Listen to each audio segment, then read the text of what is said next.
ওম অখণ্ড সংহিতা বা অখণ্ড মণ্ডলেশ্বর শ্রী শ্রী স্বামী স্বরূপানন্দ পরমহংসদেবের উপদেশ বাণী প্রথম খণ্ড। ধীর ধীর শ্বাস প্রশ্বাস ও কুম্ভক। অপর একজনের প্রশ্নের উত্তরে শ্রী শ্রী বাবামণি বলিলেন, উপাসনাকালে নাম জপ করতে শ্বাস প্রশ্বাসের কিঞ্চিত ধীরতা সম্পাদন কারো কারো পক্ষে উপকারী, সকলের পক্ষে নয়। কিন্তু এখানে দৃঢ়তা বলতে কি বোঝা যায় তাও ভালো করে জেনে নিতে হবে। স্বাভাবিক শ্বাস গ্রহণে ও প্রশ্বাস ত্যাগে যতটা সময় লাগে তার চাইতে সামান্য একটু বেশি সময় লাগাতে হবে। সাধারণ শ্বাস প্রশ্বাসকে একটুখানি মৃদু ও একটুখানি দৃঢ়গামী করে নিতে হবে, কিন্তু কোনো ক্রমেই যেন ফুসফুসে কোনো প্রকার উদ্বিগ্নতা বা অস্বস্তি না হয়। বিনা ক্লেশে নিরুদ্বেগে বিনা অস্বস্তিতে অধিক বল প্রয়োগ ব্যতীত শ্বাস প্রশ্বাসকে যতটুকু ধীরগামী করা যায় তার চেয়ে একটু বেশিও করবে না। জোর জবরদস্তি করতে গিয়ে অনেকে বিপদ ডেকে আনে। অনেকে জবরদস্তি কথাটার মানে বুঝতে পারে না, তারা মনের খুশি মতো শ্বাস প্রশ্বাস টানতে থাকে।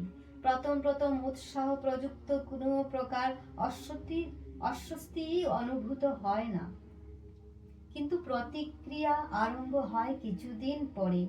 আরো এক কথা, শ্বাস প্রশ্বাসকে ইচ্ছা করে কখনো বন্ধ করে রাখবার দরকার নেই। জোর করে শ্বাস বন্ধ করে রাখাটাকে একটা মস্ত কিছু বলে মনে করো না। শ্বাস টানবার পরে এবং প্রশ্বাস ছাড়বার আগে অতি অল্প একটুখানি সময় প্রাণবায়ু আপনি স্থির থাকে, কিন্তু এত অল্পকাল স্থির থাকে যে সাধারণত তার টেরই পেয়ে উঠবে না। বিশেষ লক্ষ্য করে দেখতে চেষ্টা করলে ক্রমে টের পাবে।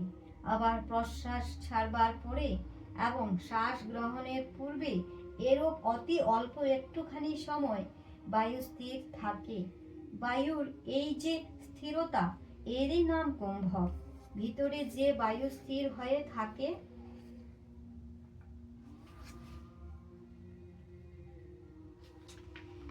তার নাম আভ্যন্তর কুম্ভক। বাইরে স্থির হয়ে থাকার নাম বাহ্য কুম্ভক। আভ্যন্তর কুম্ভক বৈদিক যোগীদের আবিষ্কার, বাহ্য কুম্ভক তান্ত্রিক যোগীদের আবিষ্কার। কৃত্রিম ও স্বাভাবিক কুম্ভক। জিজ্ঞাসু, জোর করে দম বন্ধ রেখে কুম্ভক করার কথা তো শাস্ত্রেই আছে। শ্রী শ্রী বাবামণি, শাস্ত্রে স্বাভাবিক কুম্ভকের কথাও আছে।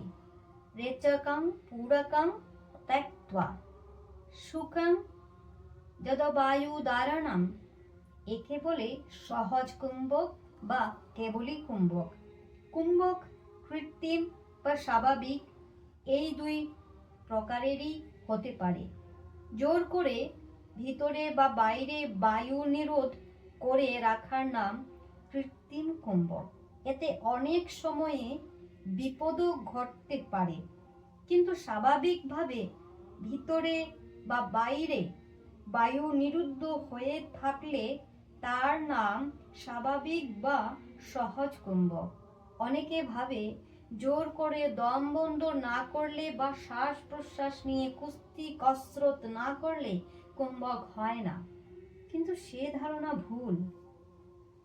এমন যোগী পুরুষ এখনো ভারতবর্ষে অনেক আছেন যাদের স্বাভাবিক কুম্ভকই 2-4 ঘন্টা থেকে 24 ঘন্টা পর্যন্ত স্থায়ী হয়। বল সিদ্ধ কুম্ভক অপেক্ষা স্বভাব সিদ্ধ কুম্ভক সর্বপ্রকারে শ্রেষ্ঠ। স্বাভাবিকভাবে বায়ুর স্থিরতা জন্মালেই সর্বশ্রেষ্ঠ ও প্রতিক্রিয়া বর্জিত নিরাপদ কুম্ভক হলো বলে জানবে। গভীর নিষ্ঠা ও ব্রহ্মচর্য সহকারে কিছুদিন ইষ্ট নামের সাধন করার পরে দেখতে পাবে যে উপাসনাকালে তোমার চেষ্টা ব্যতীতই আপনা আপনি কিছুকাল বায়ু স্থির থেকে যাচ্ছে। অতি অল্প সময়ব্যাপী হলেও স্বাভাবিক কুম্ভক হচ্ছে।